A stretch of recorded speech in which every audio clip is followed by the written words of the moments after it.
안녕하세요. 김성길 목사와 함께하는 예수님 이야기 17번째 시간이 되겠습니다.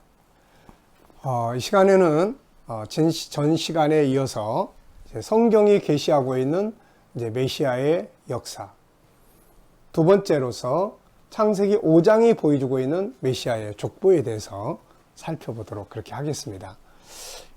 페이지로는 이 교재 페이지는 57페이지예요. 여기 보시면은 물론 이제 여기 한번 보겠습니다. 창세기 3장 15절에서 시작된 메시아에 대한 계시의 역사는 계속 이어지죠. 창세기 4장에서도 아벨의 제사 중에 대속의 제물로 메시아가 계시되고 있지만 이 부분은 뒤에 나오는 메시아의 사역 가운데 대속의 역사를 다룰 때 정리하기로 한다. 자, 우리가 이제 메시아에 관한 예수님에 대한 이야기를 나눌 때 이제 하나는 메시아, 구세주의 역사를 이렇게 쭉 보고 또 하나는 구원의 방법이 또 계시되고 있어요. 구원의 방법. 그래서 이 구원의 방법을 다룰 때는 창세기 3장 21절에 가죽 옷의 사건에서부터 시작을 합니다. 자, 그리고 나서 이제 구원의 범위에 대한 역사가 나타나요.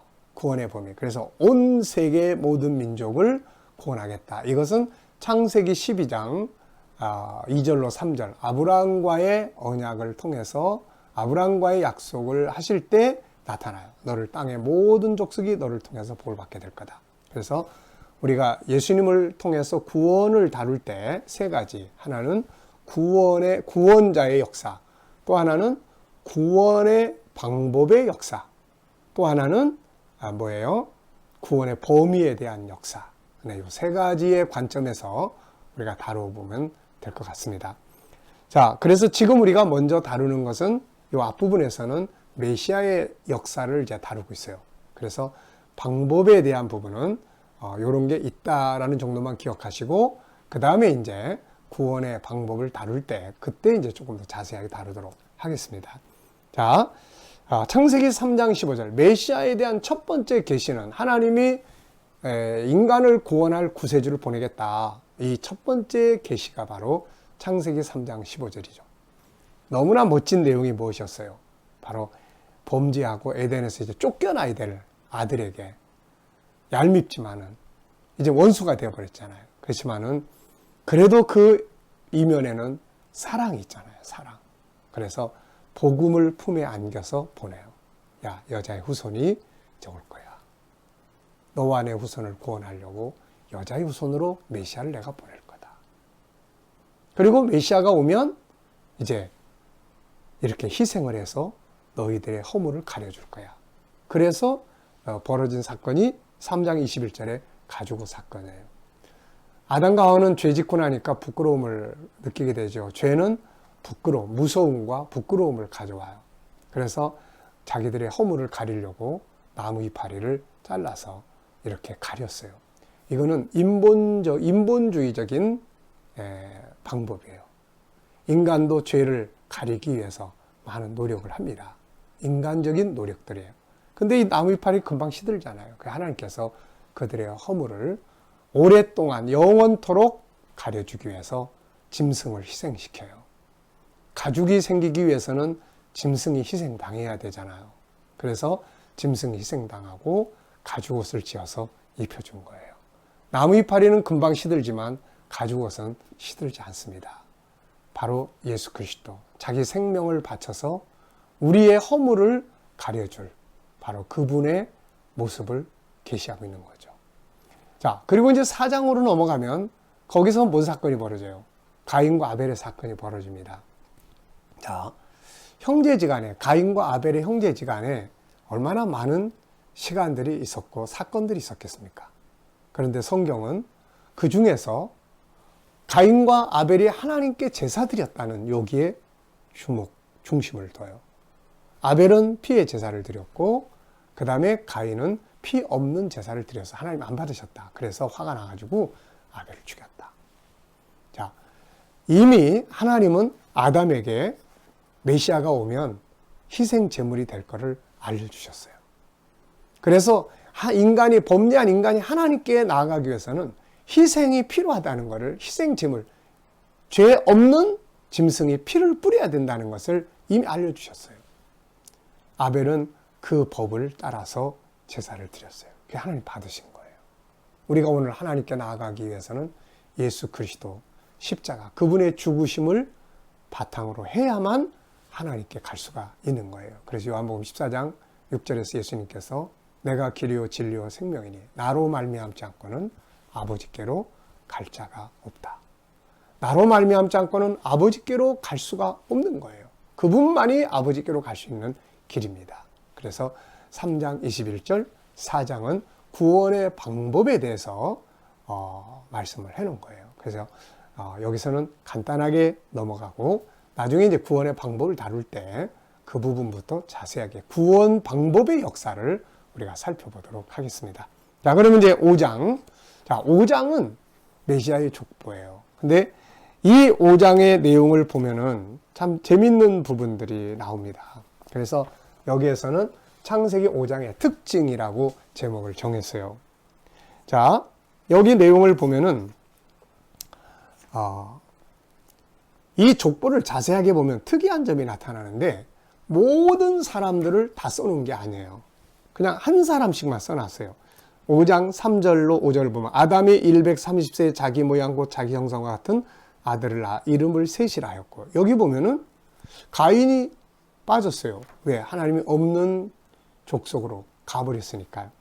아벨이 없어요. 아벨 이미 순교했으니까요.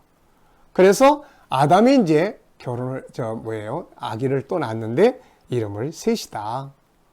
이 셋이 또 그 다음에 자녀를 낳았다. 그래서 이제 아담이 낳은 자녀들, 딴 사람들도 많아요. 근데 그 뒤에도 800년 동안 지내면서 자녀를 낳았다고 그랬는데 몇 사람이나 낳았을 것 같아요. 근데 여기서 딱 한 사람만 소개를 해요. 셋. 왜 그러냐면은 지금 성경은 누구의 족보를 기록하고 있어요? 성경은 세상의 모든 일을 다 써놓은 게 아니에요. 구원 계획, 천국 운동의 역사를 기록을 해놨습니다. 그래서 여기서 이렇게 이제 창세기 5장은 아담이 셋을 낳았다. 또 셋이 누구를 낳았다. 한 사람씩만 소개를 해요. 그래서 이 사람들의 족보가 흘러서 나중에 누구에게로 넘어갑니까?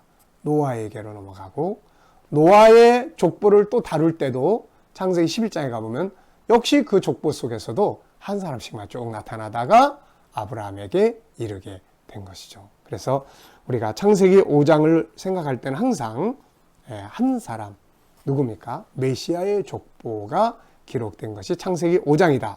이렇게 보시면 됩니다. 그래서 우리가 창세기 5장을 생각할 때는 세상의 모든 사람의 족보가 아니라 바로 메시아의 족보들, 한 사람씩만 소개를 해서 아담부터 노아까지의 족보를 기록하고 있다 하는 것을 기억하시면 되겠어요.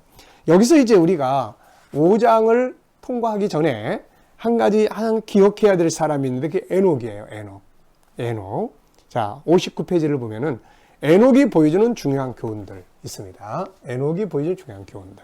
자, 5장은 메시아의 족보를 다루고 있는데 5장은 특별히 그 중에서도 에녹이라는 인물을 다루고 있어요.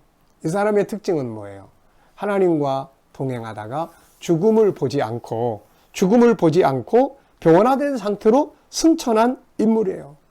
근데 이 사람이 예수님의 재림을 다루고 있어요. 이 사람이 예수님의 재림, 초림만을 이야기하는 게 아니라 재림까지 이 사람은 봤어요. 참 대단한 거죠. 그 이야기가 어디 있을까요? 유다서 1장 14절이에요. 유다는 이렇게 이야기합니다. 유다는 예수님의 형제죠. 아담의 7세 손 에녹이 사람들에 대하여도 예언하이르되 보라, 주께서 수만의 거룩한 자와 함께 임하셨나니. 예수님께서 거룩한 자들과 함께, 수만의 거룩한 자들과 함께 임재하시는 것, 강림하시는 것을 본 거죠. 참 놀라운 일입니다.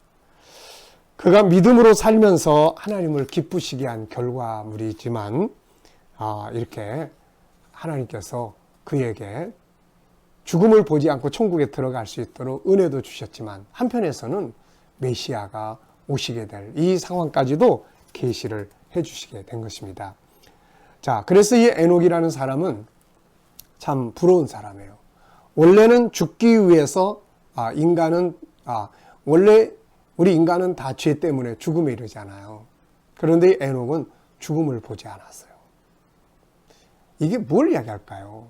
예수님 재림하실 때 우리 모든 인간은 죽음을 보지 않고 다 변화해서 영생의 나라로 들어갈 것에 대한 모형으로 보여준 거예요. 인간은 죽기 위해서 존재하는 게 아니라 영생하기 위해서 존재하는 거예요. 그런데 인간이 죄를 짐으로 죄의 값이 사망이에요. 육체의 죽음, 영혼은 지옥에 들어가는 죽음. 그래서 에녹은 하나님께서는 이때부터 죽음 아래에 있는 인간들에게 영생의 날이 온다. 죽음이 없는 날이 온다. 이걸 계속 계시하셨잖아요. 죽어도 다시 산다. 부활을 또 계속 계시하셨어요. 그래서 그 계시를 중요하게 샘플로 보여준 사람이 에녹이에요. 그래서 에녹은 하나님과 함께 동행하는 삶을 살면서 하나님이 그에게 상을 주셨어요. 죽음을 보지 않고 천국에 들어간 거죠. 그래서 사람이 죽지 않고 변화돼서 하나님 나라 들어가는 시간이 오는구나. 모든 사람이 다 죽는다면 에녹도 당연히 죽어야 되는데 죽지 않고 하나님 나라에 들어갈 때가 역사 속에 있구나. 이걸 보여준 거예요. 이거를. 나중에 엘리야도 이런 샘플이 돼줬던 거죠.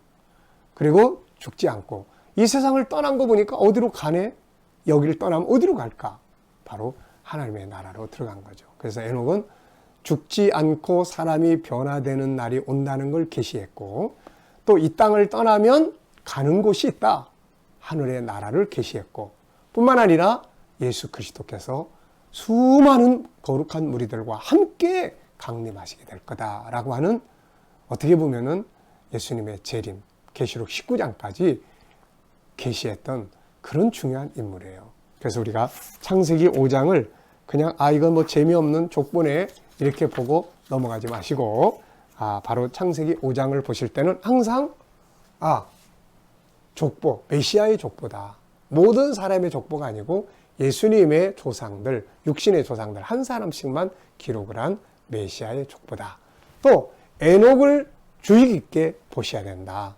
에녹은 하나님과 300년 동안을 동행하면서 하나님 그에게 상을 주셨는데 죽음을 보지 않고 하나님 나라 들어가요.